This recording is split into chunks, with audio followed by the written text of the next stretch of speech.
ओम शांति।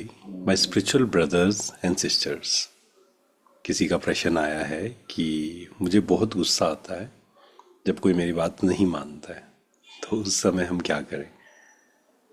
देखिए, आजकल दुनिया में काम, क्रोध, लोभ, मोह, अहंकार, ईर्ष्या, द्वेष, है ना, ये सब जो विकार है ये बहुत ज़्यादा बढ़ गया है।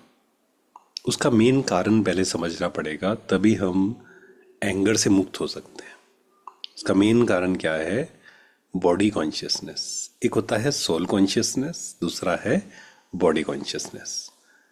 अपने आप को शरीर समझना, अपने आप को रोल समझना। हम सब एक्टर्स हैं, हम सबको अपना अपना रोल मिला हुआ है। रोल तो हमें ज़रूर प्ले करना है, क्योंकि बिना रोल प्ले किए तो नहीं रह सकते हम, है ना।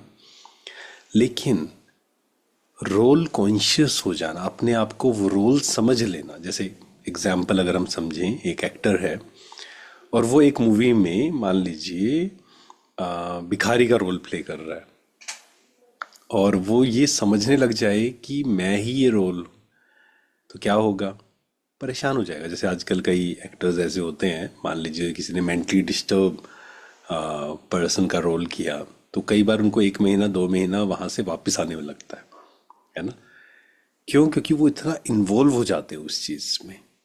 ऐसे ही हमें जो अलग अलग रोल मिले हुए हैं, हम उसमें कई बार इतना ज्यादा एंटेंगल हो जाते हैं कि हम अपनी रियलिटी को भूल जाते हैं। जो भी हमें रोल मिले हुए हैं, चाहे एक माँ का रोल मिला हुआ है, चाहे पति का रोल मिला हुआ है, चाहे बच्चे का रोल मिला हुआ है, चाहे बॉस का रोल मिला हुआ है, कोई भी हमें रोल मिला हुआ है, हम वो रोल नहीं है।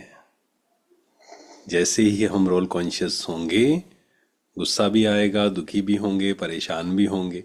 क्योंकि जहां पर हम अटैच होते हैं, एक होता है किसी व्यक्ति से अटैच होना, उससे भी सटल है अपने रोल से डिटैच हो जाना, या रोल से अटैच हो जाना, है ना। डिटैच तो हमें होना है, लेकिन रोल से अटैच हो जाते हैं, रोल कॉन्शियस हो जाते हैं।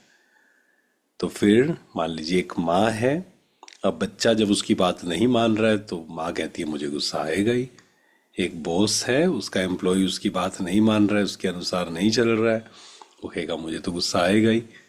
एक पति है, पत्नी उसके अकॉर्डिंग नहीं चल रही है, पति कह रहा है कि देखो ये मेरे अकॉर्डिंग नहीं चल रही है, गुस्सा तो आना ही है ना। बच्चे मोबाइल ज़्यादा यूज़ कर रहे हैं, पढ़ाई नहीं कर रहे, गुस्सा तो आएगा ही।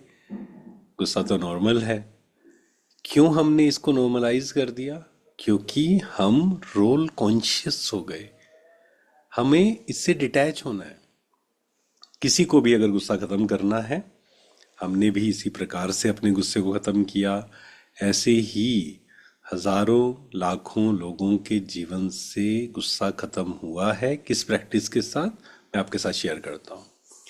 3 संकल्प हमें क्रिएट करने हैं। सबसे पहला संकल्प क्रिएट करना है, लेकिन विद अंडरस्टैंडिंग, क्योंकि सिर्फ संकल्प क्रिएट करने से नहीं होगा, संकल्प के साथ अंडरस्टैंडिंग भी चाहिए। संकल्प क्रिएट करने के साथ समझ भी चाहिए। पहला है, मैं शांत स्वरूप आत्मा हूं। इसको इंग्लिश में अगर हम कहेंगे, आई एम अ पीसफुल एनर्जी।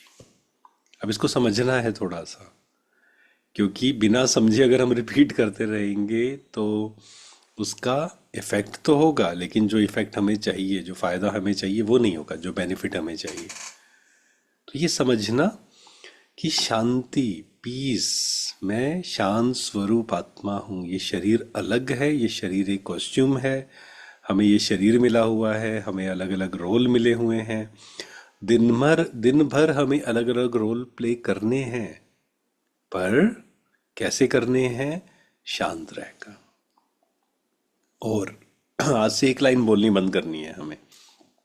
बार बार बहुत लोग बोलते हैं आज, मुझे शांति चाहिए, मुझे शांति चाहिए, मुझे शांति चाहिए, है ना। किसी से पूछा जाता है, जैसे कहीं भी प्रोग्राम होता है ना, हम पूछते हैं यार किसको शांति चाहिए, तो 99% लोग हाथ खड़ा करते हैं। वैसे तो 100 ही करते हैं। फिर हम उनसे एक प्रश्न पूछते हैं कि आपको शांति चाहिए? आज क्लियर कर लीजिए, आपको शांति चाहिए या आप शांत स्वरूप आत्मा है? बताइए। सभी लिख सकते हैं। या तो लिखिए मुझे शांति चाहिए, या दूसरा लिखिए मैं शांत स्वरूप आत्मा हूं। क्या है दोनों में से? मैं शांत स्वरूप आत्मा हूं। इस बात को स्वीकार करना है, क्योंकि आत्मा का स्वधर्म शांति है। हम क्यों अशांत हो जाते हैं, है ना? क्यों अशांत होते हैं? जब हम खुद को भूल जाते हैं। गुस्सा इज एन एक्वायर्ड संस्कार, बाहर से हमने लिया है उसको। गुस्सा आत्मा का ओरिजिनल संस्कार नहीं है। आजकल बहुत लोग मिलते हैं, सारे इमोशन जरूरी है, गुस्सा भी जरूरी है, स्ट्रेस भी जरूरी है, लेकिन क्या हमारे लिए कंफर्टेबल है? बिल्कुल नहीं है। आत्मा का स्वधर्म शांति है। सेकंड थॉट जो हमें क्रिएट करना है, पहला मैं शांत स्वरूप आत्मा हूं, इंग्लिश में क्या बोलेंगे? I am a peaceful being. Second thought जो हमें क्रिएट करना है, शांति मेरा स्वधर्म है। Peace is my true nature. गुस्सा मेरी ओरिजिनल नेचर नहीं है। जब तक इस बात को नहीं समझेंगे तब तक शांत नहीं रहा जा सकता है। जब तक कहेंगे गुस्सा बहुत ज़रूरी है, आजकल तो लोगों ने क्या कर दिया है, एंगर इज नॉर्मल। गुस्सा तो आएगा ही, गुस्सा तो हमें सामने वाला दिलाता है। नहीं, गुस्सा हमें करना है या नहीं करना है, इट इज़ माई चॉइस। इसके लिए एक बहुत सुंदर स्लोगन है। क्या है वो? Nobody makes you angry, you decide to use anger as response. Nobody makes you angry, you decide to use anger as response. आज से पक्का कर लेते हैं, कोई हमें गुस्सा नहीं दिला रहा है। पहले तो ये कहना हमें छोड़ देना है, लोग मुझे गुस्सा दिलाते हैं, बच्चे मुझे बहुत गुस्सा दिलाते हैं, पत्नी मुझे बहुत गुस्सा दिलाती है, पति मुझे बहुत गुस्सा दिलाते हैं, मेरी कोलीग्स मुझे बहुत गुस्सा दिलाते हैं। कोई मुझे गुस्सा नहीं दिला रहा है। It is my choice, it is my response. अगर गुस्सा आ रहा है दैट मीन्स कहीं ना कहीं अभी मेरा मन कमज़ोर है। सिंपल सी बात है। तो सेकेंड थॉट क्या क्रिएट करना है? Peace is my true nature. बार बार याद दिलाइए। कोई भी मैसेज जब हम बार बार अपने आप को देते हैं, हमारे सबकॉन्शियस माइंड में वो चला जाता है। बार बार कहेंगे मुझे बहुत गुस्सा आता है, मुझे बहुत गुस्सा आता है, और पक्का होता जाएगा। मैं शांत हूँ, मैं शांत हूँ। जितना प्रैक्टिस करते जाएंगे, और खासकर जब सिचुएशन आए तब खुद को याद दिलाया अगर हमने, मैं शांत हूँ, इट इज़ माई चॉइस। आप गाड़ी चला रहे हैं, सामने से किसी ने एक्सीडेंट किया, अब मुझे लीगल एक्शन तो लेना है नो डाउट, लेकिन मुझे शांत रहना है या अशांत रहना है, इट इज़ माई चॉइस। ये नहीं कि नहीं देखो उसने ऐसे किया तो गुस्सा तो आएगा ही, माना शांत होगा ही। नुकसान किसका हो रहा है? गाड़ी का भी नुकसान हुआ, मेरा भी नुकसान हुआ, मेरे मन का नुकसान हुआ ना। तो peace is my true nature, शांति मेरा स्वधर्म है। Third thought that I have to create, कोई मुझे अशांत नहीं कर सकता। कोई मुझे अशांत नहीं कर सकता। कोई व्यक्ति, किसी व्यक्ति का बिहेवियर, कोई सिचुएशन, परिस्थिति, किसी में इतनी शक्ति नहीं है जो मेरे मन को डिस्टर्ब कर सके। क्या आप एग्री करते हैं? यस और नो बोलेंगे सभी, लिखेंगे सभी यस और नो। कोई मुझे डिस्टर्ब नहीं कर सकता, कोई भी परिस्थिति। क्योंकि क्यों कोई भी परिस्थिति आ रही है, वो मेरा ही कार्मिक अकाउंट है जो मेरे सामने आ रहा है।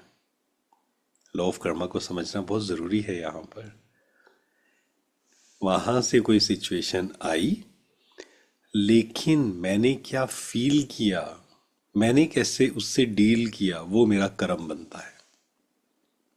तो ये तीन थॉट हम क्रिएट करेंगे। आप नेक्स्ट 1 मंथ के लिए प्रैक्टिस करिए। कौन कौन चैलेंज लेता है 1 मंथ का? 1 महीना ये नहीं बोलना है मुझे गुस्सा नहीं करना है, 1 महीना मैं शांत स्वरूप आत्मा हूं, गुस्सा मेरी ओरिजिनल नेचर नहीं है। उससे भी अच्छा क्या क्रिएट करना है? शांति मेरी ओरिजिनल नेचर। 1 महीना आप प्रैक्टिस करिए, चैलेंज लीजिए, एंड आफ्टर 1 मंथ फिर से आप अपना अनुभव शेयर करना, याद रखना है हमें। ठीक है, इसी वीडियो में कमेंट्स में आज लिखिए, I take this challenge of 30 days peace. ये 3 प्रैक्टिस हमें करनी है, 3 संकल्प बार बार क्रिएट करने हैं। दिन भर आप बार बार क्रिएट करिए, बहुत लोगों के जीवन में ये परिवर्तन आया है और आई होप आपके जीवन में भी परिवर्तन आए, क्योंकि हम सब शांत स्वरूप आत्माएं हैं। हम भूल गए हैं बस अपने आप को, अपने ओरिजिनल स्वरूप को भूल गए हैं हम, है ना। आसपास देखा सब गुस्सा कर रहे हैं, हमें लगा ये गुस्सा ही ठीक है, काम हो गए सारे। काम आज बहुत सारे हो गए हैं, गाड़ी भी आ गई, घर भी आ गया, सब कुछ हो गया, मन शांत नहीं है बस। क्यों नहीं है?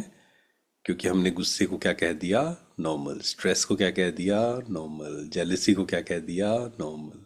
किसी की नेगेटिविटी देखने को क्या कह दिया, नॉर्मल। काम विकार को क्या कह दिया, नॉर्मल। सब चीज़ों को, अटैचमेंट को हमने क्या कहा, नॉर्मल। इसलिए मन क्या हो गया, अशांत। तो मैं शांत स्वरूप आत्मा हूँ, शांति मेरा स्वधर्म है। कोई मुझे अशांत कर सकता है या नहीं कर सकता? कोई मुझे अशांत नहीं कर सकता। ओम शांति। Thank you so much.